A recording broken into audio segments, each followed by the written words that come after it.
Remember, we reported on Brett Favre being involved in a scandal from the state of Mississippi, where money was taken from, well, the welfare budget. Yes, Brett Favre is a welfare king. He was questioned by the FBI because of this. Nothing happened as far as criminal indictment or investigation as we can tell, But there's more. Let's put up his picture, full mass. I'll be damned. Brett Favre's charity donated to University of Southern Mississippi Athletic Foundation while he pushed for state funds as well. That's part of the scheme. Brett Favre's charity is called Favre for Hope. Donated more than $130,000 to the University of Southern Mississippi Athletic Foundation from 2018 to 2020. Now, you may be saying, well, this seems perfectly okay, right? There's more. According to tax records obtained by ESPN, during the same period, Favre was trying to raise money for a new volleyball stadium at the university where he played football, and his daughter was on the volleyball team. Funds for that stadium are under scrutiny in the largest public fraud case in Mississippi state history. It also involved the former governor of Mississippi and other government employees of Mississippi. We read you the text messages. We provided the proof that Brett Favre, when he said he wasn't really that involved, damn lies. I get it, Brett Favre has a lot of fans. I'm not talking about his athleticism, I'm talking about his lack of integrity and ethical standards. There's more. Background of the charity. Now I'm about to give you the meat on the bone here. Favre for Hope, the nonprofit organization, whose mission statement says it provides support for disadvantaged and disabled children and breast cancer patients. This is very important. That is what the organization is approved to do. They receive public donations. Tax records show that in 2018, the foundation gave the USM Athletic Foundation $60,000. Every other organization received $10,000. In 2019, the USM Athletic Foundation received $46,817. The next highest donation to the Special Olympics of Mississippi was only $11,000. The next year, Favre for Hope donated $26,175 to the USM Athletic Foundation, while no other organization received more than $10,000. Wait a minute, Brett. You told us this money was for this. However, you're using it for that. Is this an issue? Is there a problem here? Yes. Let's talk about motive for the donations, all right? Between 2011 and 2017, the year his daughter enrolled at USM, Favre for Hope gave the Athletic Foundation a combined $47,900. Tax records, however, mysteriously not available for 2016 and 2015.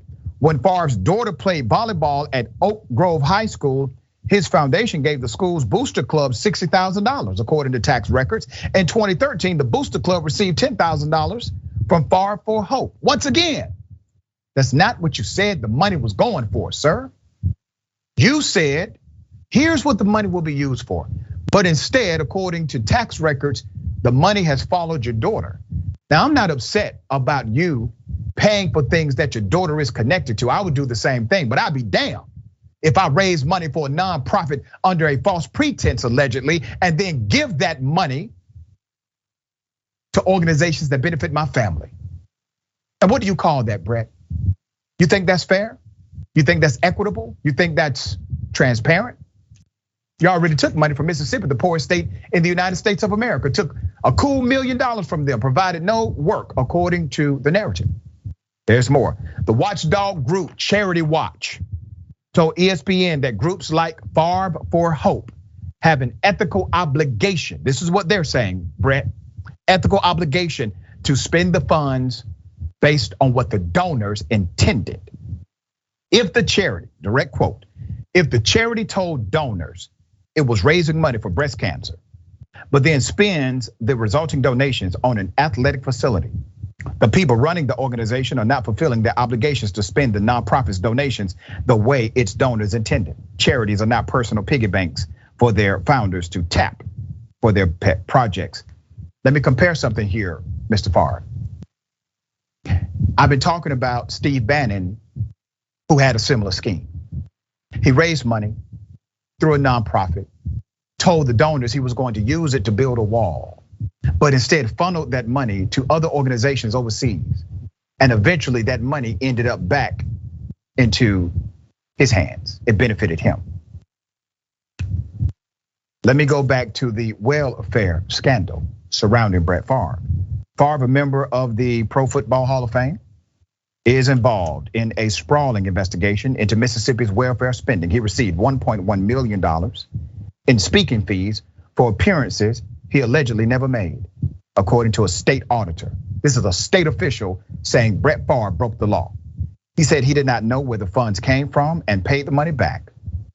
Brett, you get 1.1 million, you just magically don't know where it came from? That was a lie. We have the text messages proving that now. Though the state is still seeking $228,000 in interest, text messages show Favre was also involved in diverting at least $5 million in welfare funds to the volleyball stadium. Once again, the benefit of his family. Now, damn, Brett, look at you, man. You make so much money. You have made a massive killing being a sports legend, being a promoter for different products, being an endorser for folks to consume certain things, right? That wasn't enough. You couldn't use your own money for your own child? Shame on you. Taking money away from poor people in Mississippi. Shame on you for not standing up and admitting to your mistakes and your flaws, sir. Now, other people in media are afraid to do this story. I am not. Other people in media are afraid of the backlash from your fans. I am not. Sir, do the right thing here. All right. What are your thoughts, sister?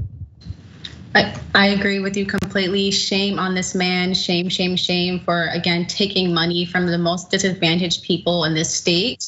But I also want people to realize, and I want people to get just as outraged as they would if someone stole a car or stole from CVS. Like, we see so many stories from different news outlets covering people stealing from stores and like these small petty crimes. Let's get into the real big dogs. Let's get into the people who are stealing millions and millions of dollars from the literal pockets of people. People who are, let's talk about the millions of dollars he's stealing from his donors who want their money to go to help people. So this is why I really appreciate your show, Dr. Richey, and I think you definitely deserve to win.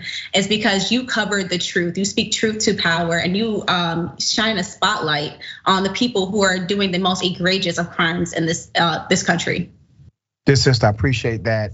I'm just trying to do the right thing, and let me say this for the record: all of a sudden, magically, Republicans no longer are concerned about abuses to welfare systems. Isn't that interesting?